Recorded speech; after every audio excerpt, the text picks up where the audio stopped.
Pour nous laisser enseigner, il nous faut entrer dans nos profondeurs, étendre l'oreille de notre cœur. Saint Jean qui a mis son oreille sur le cœur du Christ, le théologien, celui qui nous conduit plus loin dans le regard, celui que l'on compare à un aigle, parce qu'on dit que les aigles fixent le soleil de leur regard. Saint Jean est le théologien par excellence. C'est parce que c'est lui qui nous conduit plus loin que personne d'autre au monde dans la connaissance intime de Dieu, du mystère de Dieu. Saint Jean le théologien, c'est l'ami de Jésus. Il est le disciple que Jésus aimait. Il y a là, dans la personne, dans la vie et l'expérience de Jean, quelque chose d'absolument unique. Jean a été l'ami de Jésus avec tout ce que cela suppose de connaissance, d'intimité et de communion profonde. Ce titre, le disciple que Jésus aimait, veut dire que Saint Jean a perçu le centre de sa vie, la signification de son existence, le nœud de sa relation avec Jésus comme étant exprimé par cette amitié. Et cette amitié lui a permis d'aller jusqu'au cœur du mystère de Jésus, du mystère de Dieu. L'oiseau mystique, celui dont le vol est rapide, celui qui voit Dieu. Je veux parler de Jean. S'élève donc au-dessus de toute la création visible et invisible, pénètre toute pensée. Plongeant alors son regard au plus profond de la vérité, au-delà de tout ciel, dans le paradis des paradis, c'est-à-dire dans la cause de toute chose, a entendu une parole unique, le Verbe par qui tout a été fait. Ce Verbe, le Christ, le seul qui enseigne, le seul qui construit notre maison intérieure et garde notre connaissance, le seul qui nous comble de son intimité pendant le sommeil de notre ignorance.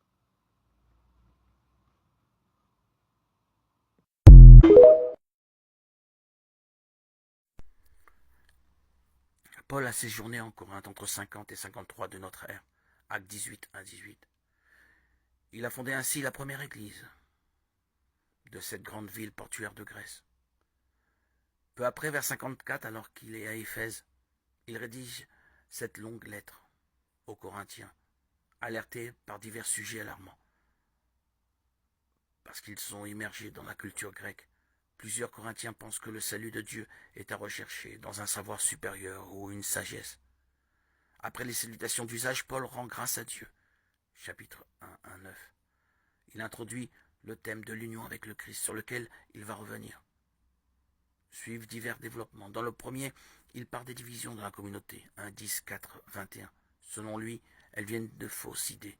Sur le rôle des apôtres, d'abord sur l'évangile, ensuite, la bonne nouvelle n'est pas une parole de sagesse humaine, elle est l'annonce de la croix du Christ, vrai lieu où se réalise l'unité. Les 5 développements suivants touchent à des problèmes concrets, 5, 1, 11, 1.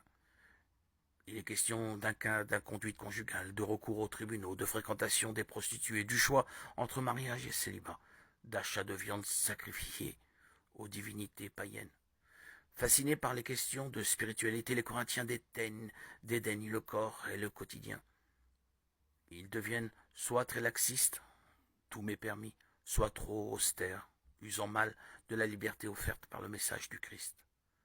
3 développements s'attachent au culte chrétien, 11, 2, 14, 40. L'un concerne les règles de bonne tenue dans les assemblées de prière, l'autre l'égalité de tous, riches ou pauvres. Lors du repas du Seigneur,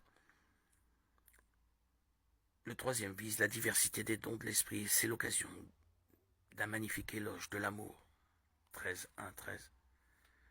Un dernier développement porte sur la résurrection des morts, 15, 1, 58.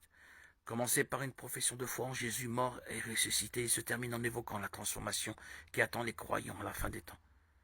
En conclusion, l'apôtre Paul appelle à un geste de solidarité, une collecte pour les frères et sœurs de Jérusalem, et il partage son désir de venir à Corinthe. 16, 1, 24. En terre grecque, loin de Jérusalem et du sol où s'est incarné le salut de Dieu, l'apôtre Paul nous laisse la figure d'une église jeune, avec ses tiraillements, ses priorités et sa folie. La croix du Christ, ou pour le dire autrement, l'amour La deuxième lettre de Jean adressée à une communauté locale au beau nom de Dame choisie est assez brève. Dans la suite de la première lettre, elle insiste sur la vérité de l'enseignement du Christ. L'auteur se désigne sous le titre d'ancien. Il encourage la Dame choisie à vivre dans l'amour fraternel, un 6.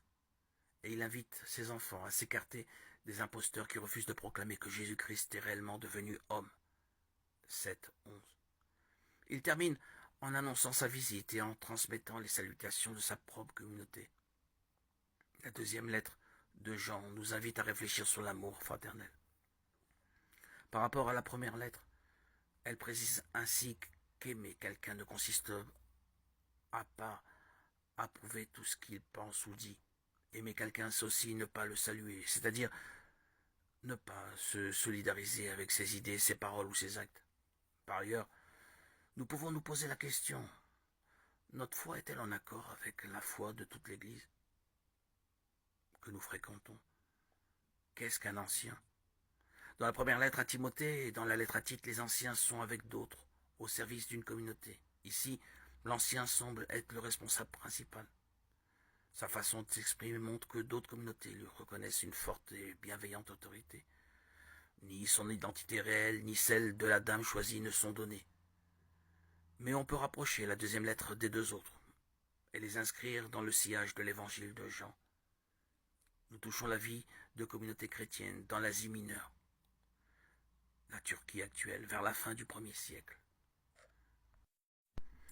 La première lettre de Pierre est une lettre circulaire envoyée à des chrétiens nouvellement convertis de la région d'Asie mineure, la Turquie actuelle. Leur entourage est hostile, la lettre veut fortifier leur espérance. Les souffrances sont à vivre en union avec le Christ, et seul un rayonnement par l'exemple peut toucher leur adversaire. Faire le bien, encore et toujours. Tel est son refrain. La salutation du début est solennelle. La première partie, 1 Pierre 1, 3, 2, 10, expose le projet de Dieu qui appelle chacun à être saint. En découle une compréhension de la vie chrétienne qui culmine dans la belle image des pierres vivantes.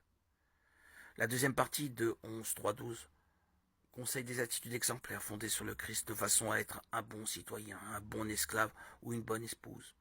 La troisième partie, 3, 13, 4, 11, pousse à rendre compte de l'espérance dans la société actuelle, sachant que Dieu est le juge des vivants et des morts. Enfin, la quatrième partie, 4, 12, 19, déploie une promesse de bonheur pour ceux qui sont persécutés alors qu'ils font le bien. Pour conclusion, il encourage les personnes âgées, comme les jeunes gens, à tenir bon. Tout se termine par une dernière salutation, 5, 12, 14. La lettre est elle de l'apôtre Pierre. Certains le soutiennent. D'autres pensent à un disciple de la fin du 1er siècle qui se réclame de l'autorité de Pierre. La pratique est alors courante. Quoi qu'il en soit, la caractéristique des destinataires est qu'ils sont immigrés, dispersés dans un environnement qui ne leur est pas favorable.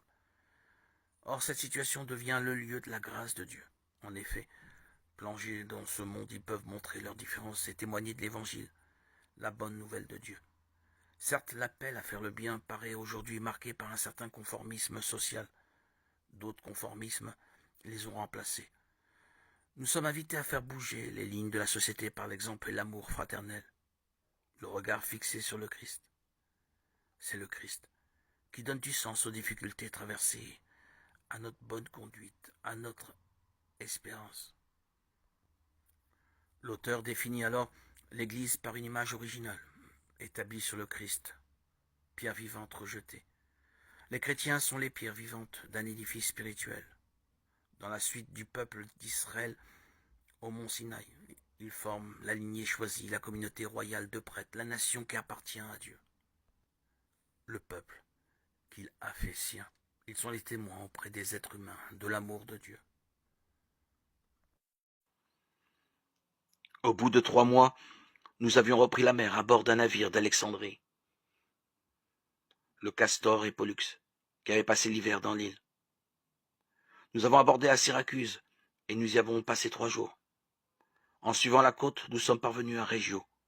Le lendemain, le vent du sud s'est levé et en 2 jours, nous avons atteint Poussolos.